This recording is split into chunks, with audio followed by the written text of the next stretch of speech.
أعوذ بالله من الشيطان الرجيم.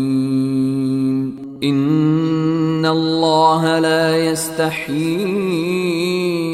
أن يضرب مثلا ما بعوضة فما فوقها فأما الذين آمنوا فيعلمون أنه الحق من ربهم وأما الذين كفروا فيقولون ماذا أراد الله بهذا مثلا يضل به كثيرا ويهدي به كثيرا وما يضل به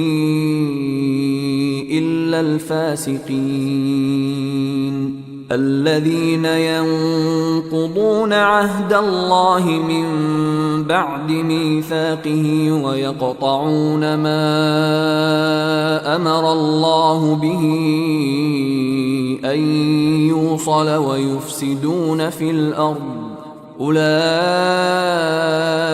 هم الخاسرون.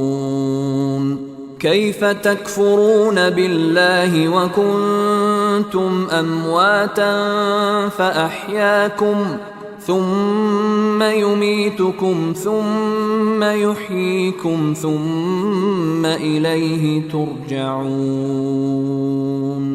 هو الذي خلق لكم ما في الأرض جميعا ثم استوى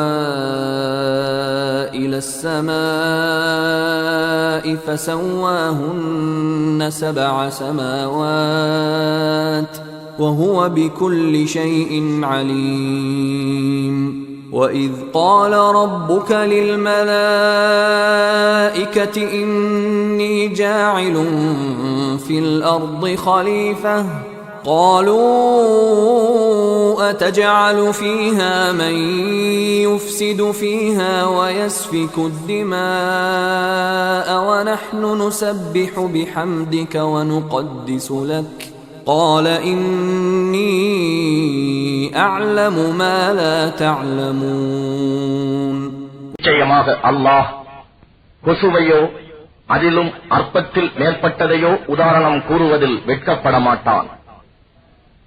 இறை நம்பிக்கை கொண்டவர்கள் நிச்சயமாக அவ்வுதாரணமானது தங்கள் இறைவனிடம் இருந்து வந்துள்ள உண்மை என்பதை அறிவார்கள். ஆனால் இறை நம்பிக்கை அற்ற நிராகரிப்பவர்களோ இவ்வித உதாரணத்தின் மூலம் இறைவன் என்ன நாடுகிறான் என்று ஏளனமாக கூறுகிறார்கள். அவன் இதை கொண்டு பலரை வழிகேட்டில் விடுகிறான், இன்னும் பலரை நல்வழிப்படுத்துகிறான். ஆனால் தீயவர்களை தவிர வேறு யாரையும் அவன் அதனால் வழிகேட்டில் ஆக்குவதில்லை. இத்தீயவர்கள் அல்லாஹ்விடம் செய்த ஒப்பந்தத்தை அது உறுதிப்படுத்தப்பட்ட பின்னர் முறித்து விடுகின்றனர். அல்லாஹ் ஒன்றிணைக்கப்பட வேண்டும் என்று கட்டளையிட்டதை துண்டித்து விடுவதுடன் பூமியில் குழப்பத்தையும் உண்டாக்குகிறார்கள். இவர்களேதாம் நஷ்டவாளிகள். நீங்கள் எப்படி அல்லாஹ்வை நம்ப மறுக்கிறீர்கள்? இல்லாமையில் உயிரற்றோராக இருந்த உங்களுக்கு அவனே உயிரூட்டினான். பின்பு அவன் உங்களை மரிக்கச் செய்வான், மீண்டும் உங்களை உயிர் பெறச் செய்வான். இன்னும் நீங்கள் அவன் பக்கமே திருப்பி கொண்டு வரப்படுவீர்கள். இறைவன் எத்தகையவன் என்றால் அவனே உலகத்தில் உள்ள அனைத்தையும் உங்களுக்காக படைத்தான். பின் அவன் வானத்தின் பக்கம் முற்பட்டான், அவற்றை 7 வானங்களாக ஒழுங்காக்கினான். அன்றியும் அவனே அவற்றில் உள்ள ஒவ்வொரு பொருளையும் நன்கு அறிபவனாக இருக்கின்றான்.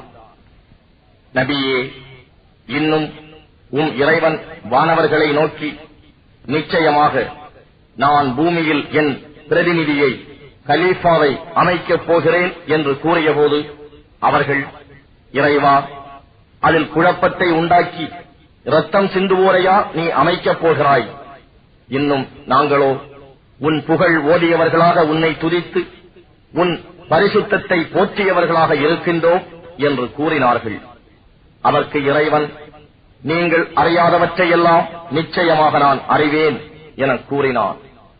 இன்னும் இறைவன் எல்லா பொருட்களின் பெயர்களையும் ஆதமுக்கு கற்றுக் கொடுத்தான்.